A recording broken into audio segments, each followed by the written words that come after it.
Hi! Hello! నమస్తే! Welcome back to BHNR channel. Bigg Boss బర్స్ రివ్యూతోని మీ ముందటకొచ్చేసిన. మీరు మన ఛానల్‌ని ఫస్ట్ టైం చూస్తున్నట్టయితే లైక్ ఇవ్వండి. ఛానల్‌ని సబ్స్క్రైబ్ చేయండి. మీ నుంచి లైక్ అయితే నేను ఖచ్చితంగా ఎక్స్‌పెక్ట్ చేస్తున్నా. అది ఇస్తారని ఆశపడుతున్నా కూడా. రివ్యూ కన్నా ముందు ఒకటి చెప్తా. ఆడపిల్ల, ఆడపిల్ల, ఆడపిల్ల అని చెప్పి తెగ ఇది చేస్తున్నావు. కన్నడ వాళ్ళకు సపోర్ట్ చేస్తున్నావు. నీకు మా తెలుగు అమ్మాయిలు కనబడతలేరా? మన తెలుగు వాళ్ళు లేరా? ఏదని మాట్లాడుతున్నారు కదా! నేను ఒకటే అడుగుతా. మరి జ్యోతి రన్నింగ్ కాంపిటీషన్‌లా ఫస్ట్ వచ్చి గోల్డ్ మెడల్ సాధించింది. మన విశాఖపట్నం అమ్మాయే. తెలుగు అమ్మాయే. మరి ఏమైంది మీ అందరికీ? బిగ్ బాస్‌ను అంత హల్చల్ చేసిర్రు కదా! ఇప్పుడు నా విషయాన్ని పక్కకు పెట్టుర్రు. ఎందుకంటే మీరు నన్ను నెగెటివ్ మాట్లాడేటోళ్ళకి ఒకటే చెప్తా నేను. నా గురించి ఇన్నన్నారు కదా! మరి ఆ అమ్మాయి తెలుగు అమ్మాయే కదా!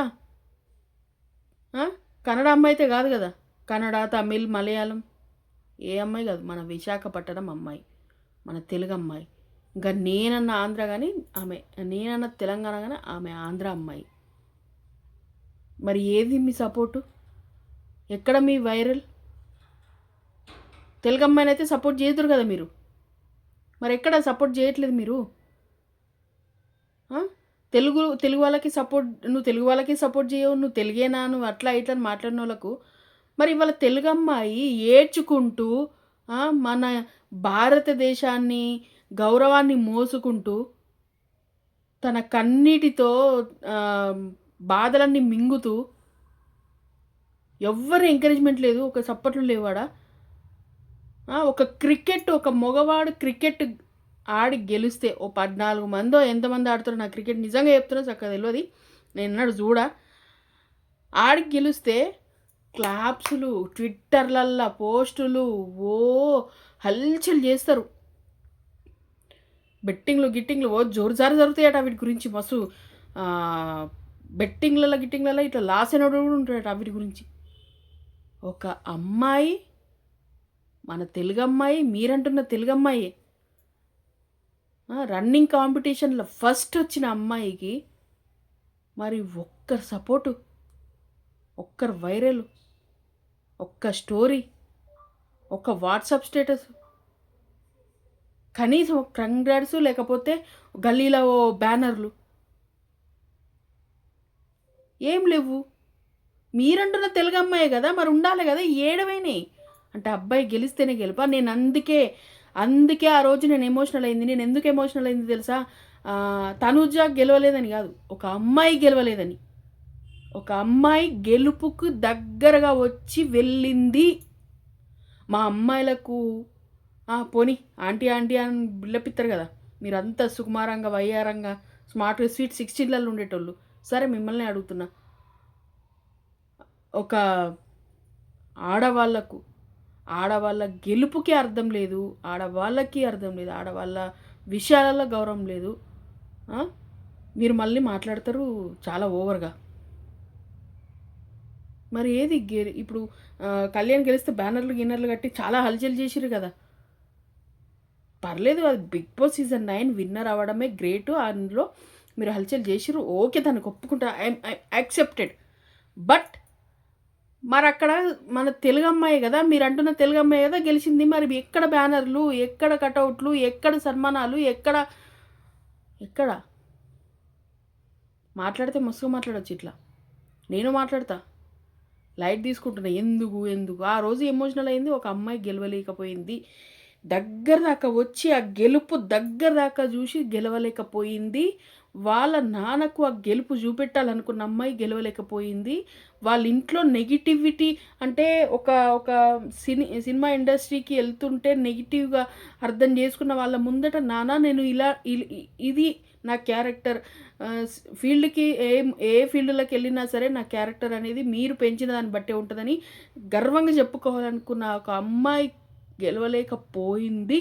తల్లిదండ్రుల ముందు మళ్ళీ ఏమంటారు, ఏమి సాధించలేనా అన్నట్టు నిలబడ్డదేమో. అబ్బా, ఆ కప్పు ఉంటే బాగుంటుండే అన్న ఫీలింగ్లో నాకు ఆ రోజు అంత ఎమోషనల్ అయినా నేను. మరి ఈరోజు మీరన్న తెలుగు అమ్మాయే విన్ అయినప్పుడు మీరెందుకు మరి చూడలేదు? నేను చెప్తున్నా కదా! మీరు తెలుగు, తమిళం, కన్నడం, మలయాళం ఇవన్నీ కాదు. మీరు అసలు ఏం చూడట్లేదు. మీరు సింపుల్ ఒకటే చూస్తున్నారు. అక్కడ అబ్బాయా? అమ్మాయా? ఇదొక్కటే చూస్తున్నారు. క్లియర్‌గా అర్థమవుతుంది నాకు చాలా విషయాలు. నాకు ఇప్పుడిప్పుడే కొన్ని తెలుస్తున్నాయి. నేను ఎప్పుడైతే ఈ సోషల్ మీడియా, యూట్యూబ్, ఇన్‌స్టా ఇవన్నీ కొంచెం ఫాస్ట్‌గా అర్థం చేసుకుంటున్నానో, చూస్తున్నానో అప్పటి నుంచి నాకు కొన్ని విషయాలు అర్థమవుతున్నాయి. ఏందంటే అమ్మాయిల గెలుపు ఒక రకంగా ఉంటది. అబ్బాయిల గెలుపు ఒక రకంగా ఉంటది. అందుకేనేమో 'బిగ్ బాస్' సీజన్ ఫస్ట్ నుంచి 9 వరకు ఎక్కడ అమ్మాయి గెలవలేదు. ఆ ఓటీడో, గీటీడో అందులో బిందు మాధవ్ అయితే గెలిచిందట గానీ ఆ సీజన్ నేను చూడలేదు. ఎందుకనంటే అది అప్పుడు ఆ టైంలో నేను జాబ్ చేస్తున్నా. ప్లస్ అంతా అది ఏందో అట్లా హాట్‌స్టార్‌లోనో ఏమో ఏసిరట. అది అసలు మన టీవీలోనే రాలేదు. ఆ గెలిపే నేను చూడలేదు. అసలు అది చాలా వరకు కూడా తెలవది. ఎప్పుడు చూపించినా 'బిగ్ బాస్' ఫస్ట్ నుంచి 9 వరకు అబ్బాయిలనే చూపించిర్రు తప్ప ఇక్కడ ఒక అమ్మాయి ఉంది ఇందులో గెలిచిందని ఎన్నడూ చూపియలేదు కాబట్టి నాకు అమ్మాయి విన్నర్ కావాలి ఉండే. బరాబర్ ఒప్పుకుంటా. అది అబ్బాయి కళ్యాణ్ విన్ అవ్వడంలో నాకు ప్రాబ్లమ్ లేదు. కానీ నాకు అమ్మాయి గెలుపు చూడాలని ఉంది. అమ్మాయి సాధిస్తే చూడాలని ఉంది. కాబట్టి నేను ఆ ఫీలింగ్ ఉండే. ఎందుకంటే ఒక ఎమోషనల్స్ అన్నీ దాచిపెట్టుకోలేని అమ్మాయి, ఇన్నోసెంట్ అమ్మాయి, ఏదున్నా బయటికి కనబడే అమ్మాయి, కొంచెం ఆహ్, ఎవరి ముందన గట్టిగా ఏదైనా మాట్లాడితే ఏమనుకుంటారో అని చెప్పి అలా ఉండే అమ్మాయి ఒక్కసారి 'బిగ్ బాస్' హౌస్‌లోకి వచ్చి ఎన్నో అవమానాలు ఎన్నో ఎదుర్కొంది. అలాంటి అమ్మాయి గెలుపు చూస్తే బాగుండు అని నాకు అనిపించింది ఆ రోజు. నేనందుకే ఎమోషనల్ అయినా. చాలామంది ఎమోషనల్ అయినావు. అమ్మాయిలు నువ్వే కించపరుస్తున్నావు, తక్కువ చేస్తున్నావు. నేను ఎవ్వరిని కించపరచలేదు. ఎవరిని తక్కువ చేయలేదు. నాకున్న ఒక ఎమోషన్‌ని నేను చూపించాలనుకున్నా. నాకు ఆ ఎమోషన్‌ని ఎలా అంటే ఎందుకో సడెన్‌గా వీడియో తీయాలనిపించింది. ఆ వీడియో తీసిన. చాలామంది ట్రోల్ చేసిర్రు. చాలామంది ఏదో మాట్లాడుకున్నారు. ఏదో అన్నారు. ఎన్నన్నా నేను ఒకటే చెప్తా. ఇక్కడ ఏదుందో ఇక్కడ అదే చెప్తా. అంతకు మించి దాచిపెట్టుకొని ఇంకో రకంగా చేయడం అయితే నాకు రాదు, లేదు. నాకు అనిపించింది మాత్రమే చెప్తున్నా. దాన్ని మీరు చూసి బాగుంది అని చెప్తే ఓకే. బాలేదని వీడియోలు నెగిటివ్‌గా మీరు పెట్టుకున్నయి చాలా ఉంటున్నాయి. పెట్టుకున్నా పర్లేదు. నేను మాత్రం వీడియోలు ఆపను. కొందరు వీడియోలు ఆపేసి అదేదో మాట్లాడితే ఎందుకు ఆపేస్తాను నేను వీడియోలు? మీకోసం చేస్తున్నానా నేను? మీకోసం చేస్తున్నానా? నా కోసం నేను చేసుకుంటుంటే, నా టాలెంట్ ఏందో నేను 10 మందికి చూపాలని చేసుకుంటుంటే, నన్ను ఆదరించేవాళ్ళు, నన్ను అభిమానించేవాళ్ళు నలుగురు. ఆ నలుగురు కోసం నాకైతే ఎవరు సపోర్ట్ చేస్తున్నారో వాళ్ళ కోసం నేను ఆ వీడియోస్ చేస్తున్నా. ఇంకా కొంచెం కామెడీగా ట్రై చేద్దామని, ఇంకా కొంచెం సీరియస్‌గా, ఇంకా కొంచెం ఎమోషనల్‌గా ఇట్లా ప్రతి ఒక్క వీడియో నాకు ఏది అనిపిస్తే అది చేస్తున్నా. వాళ్ళు చూసి నాకు లైక్ చేస్తున్నారు, నాకు సపోర్ట్ చేస్తున్నారు, నాకు సబ్స్క్రైబ్ చేస్తున్నారు. వీడియోలు ఆపేయి అని నువ్వు చెప్తే అంటే ఆ చెప్పే వాళ్ళకి చెప్తున్నా. విని ఆపేసే అంత స్థితిలో నేను లేను. ఎప్పటికీ ఉండబోను. నాకు ఎంత వీలైతే అంత ముందుకెళ్ళాలని చూస్తా. ఎంత వెనక్కి లాగితే అంత ముందుకెళ్ళాలని చూస్తా. ఇది నేను. మీరు ఇంకా కామెంట్స్ ఇంకా నెగెటివ్‌గా పెట్టుకుంటే no problem. I don't care. నాకు అవసరం లేదు. ఇంకా నిన్న నాకు తనుజది ఇంటర్వ్యూ చూసినాక నాకు నిజంగా బాధ అనిపించింది. బాధ ఎందుకు అనిపించిందంటే ఒక విషయంలో తనుజ వచ్చి లేడీ టైగర్ అని చెప్పి శివాజీ గారు ఇచ్చినప్పుడు ఎంత హ్యాపీగా ఫీల్ అయ్యానో కనీసం శివాజీ అన్న గుర్తు పట్టిండు, లేడీ టైగర్ అని ఒక బిరుదు ఇచ్చిండు. ఆ ఫీలింగ్ హ్యాపీ అసలు సూపర్ అంటే అన్ఎక్స్‌పెక్టెడ్ హ్యాపీ. అది చాలా నచ్చింది నాకు. కానీ అదే తనుజ వాళ్ళ నాన్న ఎప్పుడైతే 'బిగ్ బాస్'కి వస్తున్నప్పుడు ఇష్టం లేదు అని చెప్పిండో, ఆ తర్వాత 'బిగ్ బాస్' హౌస్‌ల లాస్ట్ ఫైనల్ డే రోజు వాళ్ళ అమ్మగారు, వాళ్ళ సిస్టర్ వచ్చినప్పుడు అందరూ ఫాదర్, మదర్ కూర్చున్నప్పుడు మా ఫాదర్ ఉంటే బాగుండు అని తనుజ ఎక్స్‌పెక్ట్ చేసింది చూడండి.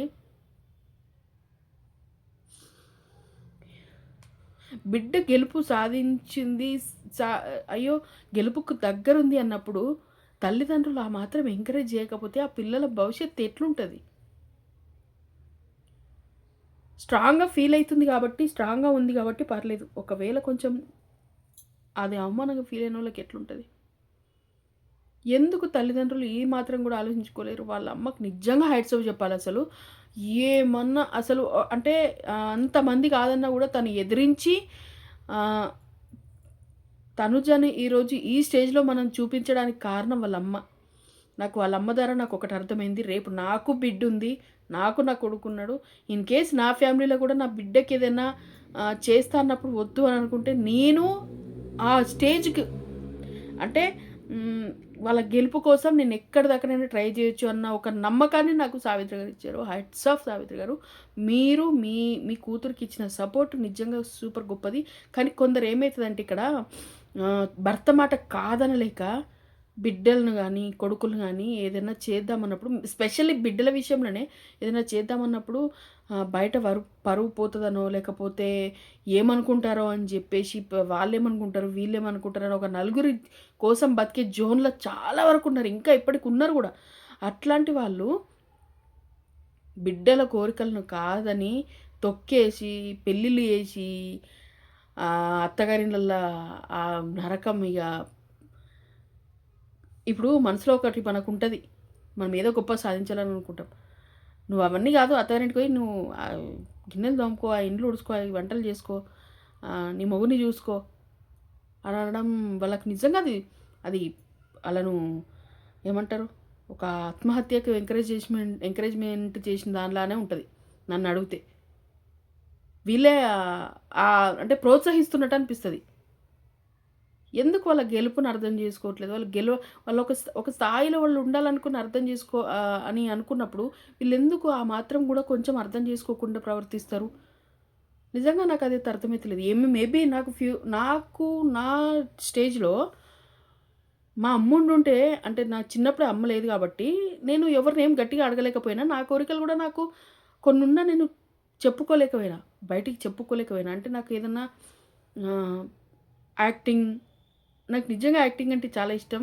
అంటే ఇప్పుడు ఇట్లా పర్సనాలిటీ ఉన్నా గానీ అప్పుడు అట్లా లేం. మంచి మంచి అంటే ఏజ్ గూడా చిన్నది గాబట్టి, ఆ టైంలో మనకి డెలివరీలు, గిలివరీలు ఉండేయి గాబట్టి, పొట్టలు గిట్టలు రావు గాబట్టి, పర్సనాలిటీలు ఇంతుండే, థైరాయిడ్‌లు, షుగర్‌లు అంటే మనకు తెలవదు గాబట్టి, ఆ స్టేజ్‌లో ఉన్నప్పుడు మంచిగా ఉండేదాన్ని. నాకా ఇంట్రెస్ట్ గూడా ఉంటుండే. యాక్టింగ్ ఫీల్డ్‌లో ఉండాలని, మంచిగా యాక్టింగ్ జేయాలని, ఇట్లా టీవీలలో ఇట్లా కనబడుతున్నారు, ఈ గొప్ప స్టేజ్‌లో ఉన్నారు, వీళ్ళలాగా మనం ఉండాలని. కానీ నేను చెప్పకపోయేదాన్ని. ఎందుకు అనంటే గూడా నాకు అమ్మ లేదు. ఇంట్లో నానమ్మ, తాతకు అవేంటి అసలు ఆ ఫీల్డ్ అంటే ఏంది? అదంటే ఏంది? అదంతా ఏం తెలవది. ఎవరికి చెప్పుకుంటే బావుంటదనే స్టేజ్‌లో గూడా అప్పుడు లేదు. ఇప్పుడైతే నేను అనాథ. క్లియర్‌గా అనాథ. నాకు నా భర్త, ఇద్దరు పిల్లలు తప్ప ఎవ్వరేం లేరు గానీ, కాకపోతే ఆ స్టేజ్‌లో నాకప్పుడు అట్లా ఉండే. అది నేను నేను నాది మీద ఒక్కేసుకున్నా.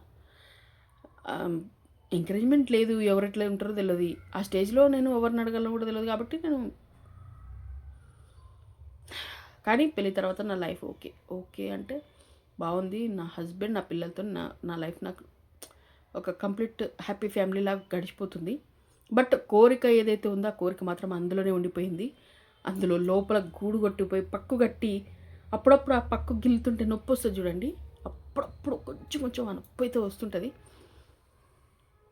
మేబీ రాసిపెట్టలేదేమో. కొన్ని కొన్ని జీవితాలకు కొన్ని రాసిపెట్టి ఉండే కదా! అట్లా. అయితే రేపు నా పిల్ల ఫ్యూచర్ అన్నా, నేను నా బిడ్డ ఫ్యూచర్ నేను బాగా చూసుకుంటాను. నా బిడ్డకి మాత్రం అట్లాంటి లోట్లేదు కలగనియ్య. ఏ కష్టం వచ్చినా, ఎంత దూరమైనా సరే నా బిడ్డకి ఆ సపోర్ట్ ఇవ్వగలుగుతా అనే ధైర్యం, నమ్మకం నాకున్నాయి గానీ, నాకు తనుజ విషయంలో కనెక్టింగ్ ఇదే. అంటే ఈ స్టేజ్‌లో అరే! నాకు చెప్పుకోవడానికి లేరు. కానీ చెప్పుకోవడానికి తనకు ఇద్దరు అమ్మా, నాన్న ఉన్నా గూడా తనకు వాళ్ళ డ్యాడీ అంత ఎంకరేజ్‌మెంట్ ఇయ్యలేదు. ఆ టైంలో వాళ్ళ అమ్మ అంత సపోర్ట్ చేసి పంపించింది. ఇప్పటికి కూడా వాళ్ళ డ్యాడీ ఇష్టపడట్లేదు. ఎందుకు? ఎక్కడికెళ్ళినా సరే తన క్యారెక్టర్ పోగొట్టుకోలేదు. 'బిగ్ బాస్' హౌస్‌లో అన్ని రోజులు చూసినాం. ప్రతి ఒక్క ఇంట్లో తనలాంటి ఆడబిడ్డ ఉండాలని చెప్పి చాలామంది ఇప్పుడు కోరుకుంటున్నారు కూడా. అంత జెన్యూన్‌గా ఉంది. ఎందుకు కొందరికి నచ్చట్లేదో నెగెటివ్ చేస్తున్నారు గానీ, కప్పు కోసం వచ్చింది. కప్పు గెలుస్తానని నమ్మకంతోని 20,00,000 గెలవలేదు. అదంతా అరే! అట్లా చెప్తే ఫస్ట్‌లో ఛాన్సులు తనకు చాలా వచ్చినాయి. ఎప్పుడు ఏ ఆఫర్ తీసుకోలేదు. తను ఒక్కటే ప్రతిసారి ఆడియన్స్ మాటకే విలువనిచ్చింది, తన ఫ్యాన్స్కి విలువనిచ్చింది. తన ఫ్యాన్స్ ఏది చెప్తే అదే అన్నది. తెలుగు ప్రజల కోసం అంటే తెలుగు ప్రజల్ని నమ్మింది. ఎలా అంటే తనను ఇష్టపడతారని. అఫ్‌కోర్స్ చాలా వరకు ఎంకరేజ్‌మెంట్ చేసిర్రు. బట్ కొంతమందికి ఉంటది కదా! ఇగ వీళ్ళు మనోళ్ళు, వీళ్ళు గెలవాలి అని. ఆ గెలుపుకు సరిపోయిండు. సామాన్యుడు, అసామాన్యుని గెలుపు, ఆర్మీ గెలుపు నాకు ఓకే. బట్ తనుజ అనుకున్న ఫైనల్‌గా ఒక్క స్టెప్ ఎక్కకపోయేసరికి ఆ ఫీల్ అయితే నాకు ఇప్పటికీ, ఎప్పటికి ఉండనే ఉంటది. తను ఒక డైలాగ్ అంటది చూశండి. శివాజీ గారు అడిగినప్పుడు, శివాజీ అని అడిగినప్పుడు ఎలా అనిపించింది అనంటే, నాకు అలవాటయిపోయింది సార్. ప్రతిసారి గెలుపుకు దగ్గరగా వచ్చి, ఒక్క స్టెప్‌లో దూరమైపోతా, ఆ గెలుపుకు దగ్గరగా ఉండి, అట్ చివర్లో నేను మిస్ అయిపోతా. అది నాకు అలవాటయిపోయింది అని చెప్పినప్పుడు, నాకు నాకు ఆ సీన్ చాలా వరకు నాకే కాదు, చాలామంది అమ్మాయిలకు గూడా అది అనిపిచ్చి ఉండొచ్చు. అంటే గెలుపుకి దగ్గర దాకా వెళ్తాం. ఆ సిట్యుయేషన్ ఎందుకేమో సడెన్‌గా చేంజ్ అయితది. అరే! ఇప్పటిదాకా మనకి అన్నట్టుండే గదా! అన్న ఫీలింగొస్తది. అయ్యో! మిస్ అయింది అన్న ఫీలింగొస్తది. అని నన్ను చూసుకున్న నాకునైతే నేను నన్ను చూసుకున్నట్టు అనిపిచ్చింది. అందుకే నా చెల్లెలకి ఎంకరేజ్ చేయాలని చెప్పి నాకనిపిచ్చింది. నా చెల్లి అని అనుకున్నాను నేను నిజంగా హార్ట్‌ఫుల్‌గా. తనని ఎప్పటికైనా నాకు దేవుడు అనేటోడు ఉంటే, ఛాన్స్ అనేది ఉంటే నాకు ఎప్పటికైనా తనుజని కలిసి ఒక్కసారి మాట్లాడాలని. అది ఎప్పుడు ఏ షార్ట్ వీడియోలో నేను చెప్పలేదు. ఏమన్నా వైరల్ అయితే మళ్ళా బల్మీట్‌కి కలిసి అట్లా హాయ్ బాయ్ అన్నట్టు. దేవుడు అనేటోడు ఉంటే ఏ సిచ్యుయేషన్‌లో నన్ను కలపగలిగితే ఒక్కసారి మాట్లాడాలని అంతే. ఏదున్నా మీకు చెప్పుకోవడం అలవాటైపోయింది నాకు. ఎమోషనల్ అయినా కదా! నాకు ఎందుకో ఏమో తనుజ నిజంగా అట్లా నాకు బాధపడితే నాకు నచ్చట్లేదండి. వాళ్ళ నాన్నకు ఇప్పటికి వాళ్ళ నాన్న మాట్లాడట్లేదంటే నచ్చట్లేదు. ఒక అనాథకు తెలుసు. తల్లిదండ్రులు లేక, ఉండి వాళ్ళు మాట్లాడక ఆ స్టేజ్‌లో ఉండే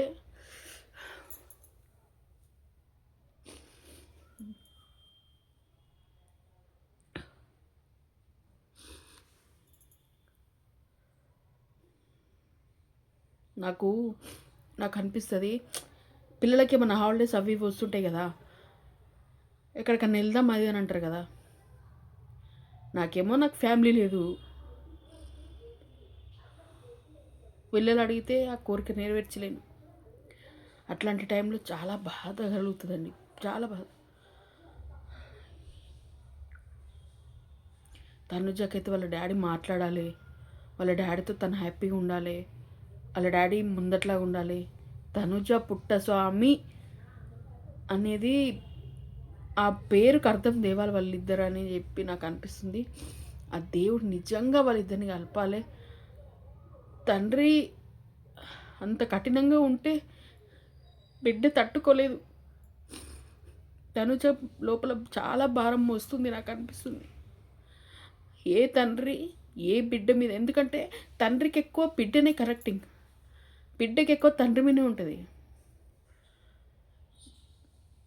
తొందరగా మాట్లాడుకుంటే బాగుండు అనిపిస్తుంది. ఆ ఫ్యూచర్ ఆ దేవుడు అనేటోడు వాళ్ళిద్దరిని కలపాలి. ఆ వెంకటేశ్వర స్వామి ఎల్లమ్మ దయ వల్ల వాళ్ళు కలవాలి, వాళ్ళ కలయిక ఉండాలని నాకు అనిపిస్తుంది. ఈ న్యూస్ నేను త్వరలోనే వింటే బాగుండు అనిపిస్తుంది. ఖచ్చితంగా తనుజ పుట్టస్వామిని అర్థం చేసుకోవాలి. ఆ పుట్టస్వామి గారు తనుజని అర్థం చేసుకోవాలి, దగ్గర తీసుకోవాలని నాకు అనిపిస్తుంది. ఆ కోరిక నెరవేరాలని కూడా అని అనుకుంటున్నా. ఇది జర్రా ఏమనుకోకుర్రి ఎమోషనల్ అయినా అని. ఎందుకో ఒక తండ్రి బిడ్డతో మాట్లాడకపోతే ఆ బాధ ఎట్లుంటుంది అనేది నాకు తెలుసు. కోర్స్ అనాథను కాబట్టి ఇంకా ఎక్కువ క్లియర్గా అర్థమవుతుంది నాకు. కాబట్టి ఎందుకో ఫ్యామిలీ ఉండాలండి.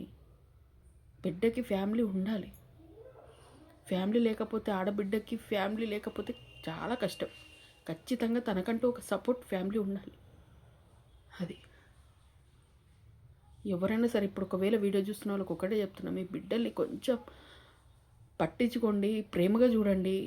వాళ్ళ వాళ్ళకి మీ తరపున ఆడపిల్లకైతే స్పెషల్గా తండ్రి ప్రేమ తల్లి ప్రేమ తప్ప ఇంకేం కోరుకోదు. అది మీరు ఇవ్వగలిగితే వాళ్ళు మస్తు హ్యాపీగా ఉంటారు. అది తన ఇంటర్వ్యూ అయితే నాకు బాగా నచ్చింది. చాలా ఎమోషనల్ అయినా, ఎంతమంది ఎమోషనల్ అయ్యారో ఏమో నాకు తెలియదు, కానీ ఈ కామెంట్లు అయితే చేయండి. మళ్ళీ ఎమోషనల్ అయింది ఏడ్చింది అని చెప్పించరా ప్లీజ్. నెగిటివ్గా పెట్టకండి, తట్టుకోలేకపోతున్నా. ఉంటా మరి, బాయ్ బాయ్. ఏమన్నా ఇబ్బంది అనుకుంటే ఐఎమ్ వెరీ సారీ, మనస్ఫూర్తిగా సారీ చెప్తున్నా.